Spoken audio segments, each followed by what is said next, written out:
आज जो कहानी मैं आपको बताने जा रहा हूँ, इसे जानने के बाद आप कभी भी खुद को किस्मत का मारा नहीं समझेंगे। आपको इस बात पर यकीन हो जाएगा कि भगवान जो करते हैं अच्छा ही करते हैं और आप अपनी किस्मत पर रोना छोड़ देंगे। आप बस यही कहेंगे जो होता है चेक लिए होता है। यह कहानी दो दोस्तों की है, एक जो भगवान पर दिल खोलकर विश्वास करता है और दूसरा जो कहता है कि मैं भगवान को नहीं मानता। एक दिन दोनों में शर्त लग जाती है कि भगवान की कृपा सबसे ज्यादा किस पर होती है, उस पर जो दिल खोलकर भगवान पर विश्वास करता है या उस पर जो भगवान को मानता ही नहीं।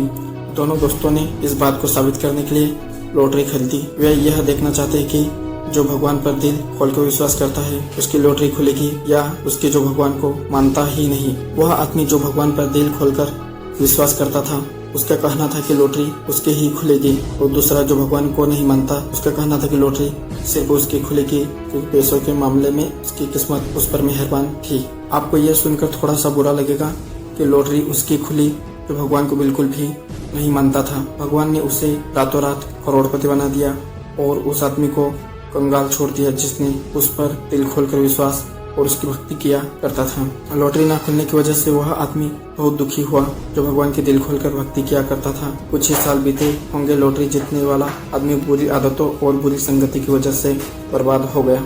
एक दिन ऐसा भी आया कि वह मानसिक रूप से परेशान होकर आत्महत्या कर ली और उसका पूरा परिवार सड़क पर आ गया। वही दूसरी तरफ वह आदमी जिसका लॉटरी नहीं खुला था वह रात दिन मेहनत करके पैसा जुटाया और अपना छोटा सा व्यापार शुरू किया और भगवान की कृपा से उसका बिजनेस धीरे धीरे बड़ा हो गया और उस आदमी की लॉटरी नहीं खुली थी। फिर भी उसने भगवान पर विश्वास बनाए रखा और संघर्ष करता रहा और उसने भगवान की कृपा से वह सब कुछ हासिल कर लिया जो जीवन में हासिल करना चाहता था। आप हमेशा याद रखना, बिना मेहनत और संघर्ष के दौलत का कोई वजूद नहीं होता। आज है कल नहीं है। इस बात को गांठ बांध लीजिए कि जब भी भगवान किसी आदमी के जीवन को सुखी बनाने की योजना बनाता है तो उस आदमी को बहुत ज्यादा कष्ट और संघर्ष से गुजरना पड़ता है। ठीक उसी तरह जैसे बिना कष्ट के कोई पत्थर मूर्ति का रूप नहीं ले सकता।